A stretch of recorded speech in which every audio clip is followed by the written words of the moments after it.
Another special interview here with one of Singapore's most recognised fitness and wellness experts. Chris Richards is Managing Director for both Asia Pacific and Middle East at Ultimate Performance. UP, as they're currently known as well, are by far the world's premier personal training gym and really have some incredible transformational programs running for a number of executives from across a range of walks and lives, Chris. So welcome. How are you doing? Very well, thank you, Ross. Thanks for having me today. Good. Now, your clientele are from every walk of day in life, from multiple countries. You're looking after businesses across Middle East and Asia and Australia. How have their needs and wants changed across this pandemic? So it has been an interesting one, I guess, looking after various different regions. Then it has been a moving target at times, with one country in lockdown, other countries, life is normal. Australia, I guess, currently being the most closely linked to that, but take it day by day, given the recent changes everywhere. And it's really been a case of supporting their goals. As always, we're very much a results-driven business, and it's been a focus on thinking how then we can support them through these challenging times. The interesting thing has been with the clients not actually travelling of late, then that has always been one of the challenges for our clientele, and therefore they've actually been able to have a more consistent run at things, and that has been positive, for both us and them. And so that's been interesting. Also, the mental health challenges has been a big thing for our clients. They've always had high pressure jobs, they've always been under stress, and that's definitely not backed off at all recently. So it's been supporting them there, understanding more on the personal side how to help them achieve results, because they're very results driven individuals, but also understand when to push and when to take a little step back to make sure it's a win-win. How has nutrition played its way into this? Because of course I know that you're dealing very much with the entire customer journey here, that the journey not just from physical but also mental and health. How much has nutrition played a role in the past 12 months? Are people now, are they more health conscious at a nutritional level? What are your thoughts on that? Yeah, I guess working from home has created a few chefs along the way. I think there's definitely been an increased interest in people cooking at home and more awareness as to how to make that process healthy and enjoyable.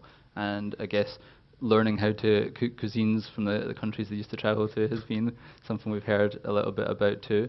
We do have our own food prep side of Ultimate Performance called Eat Up, so that's a service that we offer to help with that. We also have our own cookbook which helps create meals under 500 calories to help support that also. So we're creating tools and also trying to make that fun with clients. Now, you've worked now on online training. I think everyone has to move into that virtual world. What have been your experiences with not just transitioning a service, but obviously upskilling your employees? So from an employee's perspective, getting them online, how has that worked for you? And how are you investing in online going forward? So education's always been a huge part of what we've done at UP and been a big part of our success. We believe that upskilling our team, will then transfer into the results we can deliver to clients, which is ultimately the value they see. And online has been no different to that, but obviously we've had to move quickly because there wasn't a huge amount of notice initially.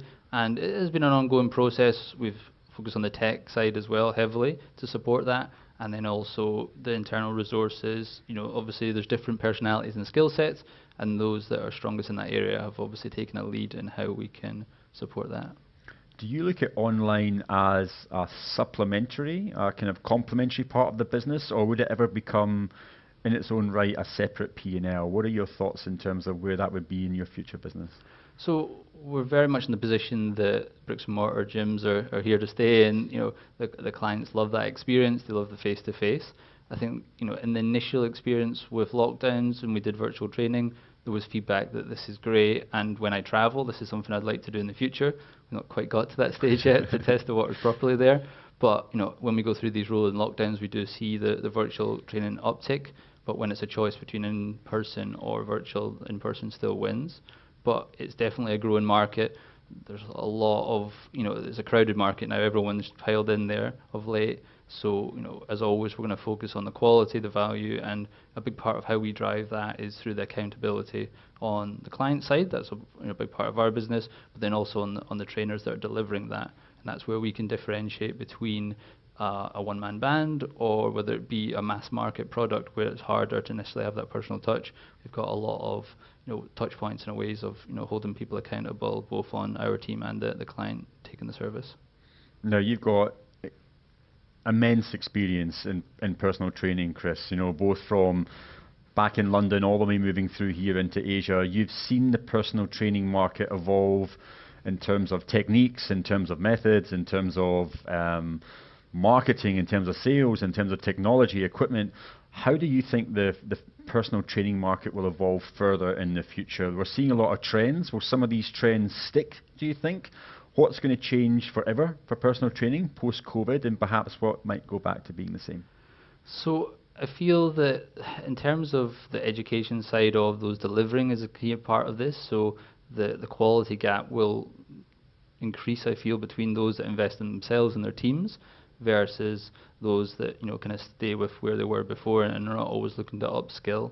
I do feel that some of the technology that's come in, so whether it be the wearables, whether it be the other platforms available now, will build into this, and we are seeing that our personal training clients are also using devices or have other interests, and then it's using this data that we can bring together to then have this holistic kind of viewpoint of how the client is doing, their activity levels, and then that drives the decisions we make around nutrition, their sleep, their recovery as well.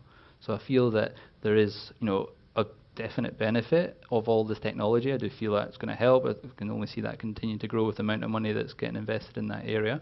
And then I do feel that essentially the career platform that we're able to offer at UP is also quite a big part as well. So when we look at personal training, we're still in a situation with a lot of people just trading time for money as trainers, and we are looking to create an opportunity as our business grows, especially to then drive the education piece, for people to move off the gym floor. And even my career journey has been an example of that, as I had a background as a trainer previously, and I've been able to, I guess, progress up to having a desk job in a gym now. What are your thoughts in terms of recovery? Because I think recovery has been such a huge topic, rest and recovery, for the past maybe couple of years. It really has accelerated. You're obviously building recovery into your personal training programs. How are you doing that? And are clients now realizing that recovery is a really important part of their fitness journey? Yes, so the wearables are great for that. They provide some data on sleep. We can look obviously at their overall activity levels as well. And then we track things down to the rep, when it comes to the sessions we deliver. So we can then look at the volume that's been, lifted in that session. We can look at obviously performance metrics to see if it's going up or down. Yeah. And then there's obviously always a human and personal touch with personal training. So there's conversations, there's feedback, there's various things around digestion, mood, the women's cycle, those sort of things are all taken into consideration. Let's look at the gym space, the gym floor. Traditionally, it's been maybe part cardio, part weights, part functional training area. There's been a lot of discussion on what that gym floor needs to look like in a post-COVID environment, and I suppose, do you have to redesign it for safety? Do you have to redesign it for sanitization, safe distancing, or perhaps even remodel it for new elements of fitness that people want to come in? When you're looking at new clubs, Chris, or even looking at how you're redesigning that floor space, what's going through your mind at the moment in time, and how do you think spaces will change in the future? It's an interesting one, as with PT, with one-to-one training, there's always been an element of social distancing inherent in that model. We've been able to have that personalized touch. Your close contact is really only being your trainer. Yep. And client relationship. So that has helped throughout this process, that some of the changes have not been as dramatic, but obviously given the size of various spaces that we have changes, then there's some spaces that we are still limited by that, of course, and therefore I don't feel that the layout needs to change dramatically from what we offer. I do feel obviously on the commercial side, then that's going to be a harder challenge in the future if there's an ongoing expectation for social distancing long term. And I think gyms have become pretty much the most sprayed places in the world. Recently I feel they are very clean. I think some of that is good and we can continue with that, no problem. But I do feel that there needs to become a balance so we can get back to that camaraderie of having a good workout together, the social element and community side that we've had to kind of dampen down throughout this period, which some of the clients have missed. Let's look at gym equipment in particular. I think we saw this huge rush for equipment to be connected, for equipment to be more digitally activated. What are your thoughts in terms of how personal trainers can work within this new ecosystem of technology-enabled equipment? Do you think it's an essential skill that they understand how to utilize all of this equipment and its capabilities, or do the fundamentals still ring true where good exercises done well with good training will work just as effectively? So I feel it's important to track things, definitely. So how that's done can be done in different ways, and some of the equipment might be able to offer that, or other trainers may have their own platforms or systems to monitor that. So, if you're just winging it, or if you think you can remember all your clients in your head, then that's ambitious and it's not going to be scalable. But then I do feel that the gym floor experience, that's another side of what we're very big on in UP, is it shouldn't necessarily feel intimidating, but it should feel intense, and there's an element of intensity there, and that's different to different people, and we can always tailor that. But I feel that comes in from the trainer, and there's got to be an element of a hands-on experience there.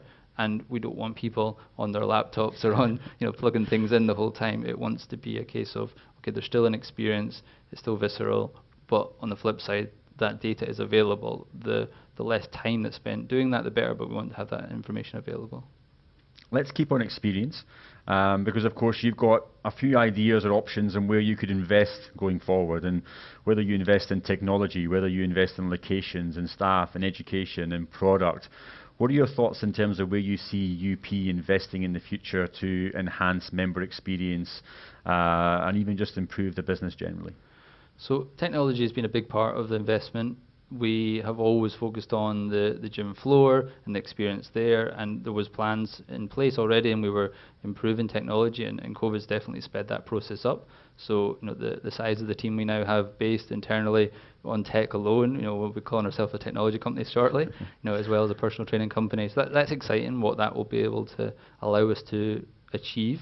We have our client app that was launched during COVID, and then we have a public-facing app that's due to be launched in the near future, which obviously is the product of some of that hard work. Ongoing investment in education, that's always going to be a big fundamental of how we upskill our teams, provide maximum value to clients, and ensure that we're always staying that one step ahead if possible. And then also, we're going to continue to grow the footprint. We actually opened 7 gyms in the last kind of year or so, and there's more in the pipeline, and we've got definite big plans to continue to grow globally. So there's exciting plans there. That's great to hear. I think the confidence in good bricks and mortar businesses should not be underestimated. It's a very exciting place to be for brands that can bring their members into facilities and deliver top quality services. Let's look at mental health and well-being, because of course it's such an important part of today's world, and there are not just clients, but everyone as a whole is suffering from, stresses on their mental health and well-being. How have you chosen to adopt how you can bring that into your solutions and services, Chris? Maybe I'll talk about that first, and then I'll bring in a little bit later about some of the initiatives that you're doing outside. But internally at UP, how are you addressing the mental health of some of your clients? So it's an ongoing discussion that we have with the teams, and there's education built in around that as well to discuss that. Obviously, EQ in general of the team is important, and it's simply, good communication, good listening skills are fundamental to that part of the journey and to be available to clients. And then we're obviously conscious that we are experts in certain things, but we know where our limits are. So we always look to collaborate with other professionals. So the same way we have physios and osteopaths to keep people tuned up nicely, we've also got collaborations with psychologists, and that provides a more professional avenue that, if necessary, if the situation requires more professional help, then we're able to discreetly and professionally offer that through a trusted partner that we've gone through various processes to ensure that we're confident in their capabilities. Now, you've got a partnership with the Singapore Association of Mental Health. That's right. Just share with everyone a little bit more about that partnership. What's the creation behind it, the catalyst behind it, and what its purpose is going forward? So ultimately, we understand that the clients, we've seen many times that while the visual transformations is what we're often known for, that catches attention in marketing, behind that, the story is much more powerful, and the changes around mental health are often the most fundamental benefit and positive that comes from some of the experiences our clients have. So through those journeys and the feedback we've had, we're always looking to support other ways to support our clients, but also the wider community in this area. And therefore the Singapore Association of Mental Health have been a great partnership for us to support the work they're doing in the community. Unfortunately, this Saturday we were going to do a charity event, which is going to be like a lift off, where the team were going to lift 1 million kilograms through various deadlift exercises to raise money. Now, I'm pleased to say that we've already managed to raise almost 60,000 Singapore dollars in the process of that kind of fundraising. So that's quite exciting, given the fact that the news of gym closures in Singapore was announced pretty shortly after the launch of that event. So it's postponed right now until we can get back in the gym properly and do that. But that's great to show that our clients have really taken that positively, they've got behind it, and we've been able to raise a significant amount of money to support the work in the communities. Let's look at content, because I think, like you mentioned on before, there's such an array of content that you could focus on pushing into the marketplace, whether it's exercise-based, nutrition-based, mental health-based. What are your thoughts in terms of maybe some of the content we're going to see from UP in the future going out into the marketplace? Do you think there are certain types of content work better for you and the brand? You are known for transformational content, and absolutely rightfully you should share that. It's results driven, that's the results there you can see. What other content are you working on that you think is most exciting for the brand? So there's definitely been lifestyle sides as well that we've included. So again, we have our HQ is based in the UK, so we have a big team there, which is through our marketing and the content creation. A lot of that will come from there. And there's going to be some of the obvious categories covered. Once we get our technology to a point that we're confident in to really push out harder, then there'll be a lot more that we're able to share at that stage. And I think we'll start to see more video related content as well, where traditionally it's been more written based and educational, but the way the world is right now, we need to offer more video content, and our apps and things like that will be able to provide it. Now, you mentioned, of course, you're successfully growing the portfolio of clubs, which is great to see. One of the questions that were kind of thrown around yesterday was the locations, and the future of clubs and studios in central business districts, which are very uncertain given the market dynamics at the moment. Now, you operate in many CBD areas, but of course you're still managing to attract the members into the facilities. What are your thoughts in terms of how companies or how clubs who are operating in the CBD, how can you ensure you're bringing your members back into those facilities where perhaps in today's marketplace, in this remote home where the offices are closed, they don't perhaps have the demand and need to go into the CBD every day? How are you doing that? How are you bringing them back in?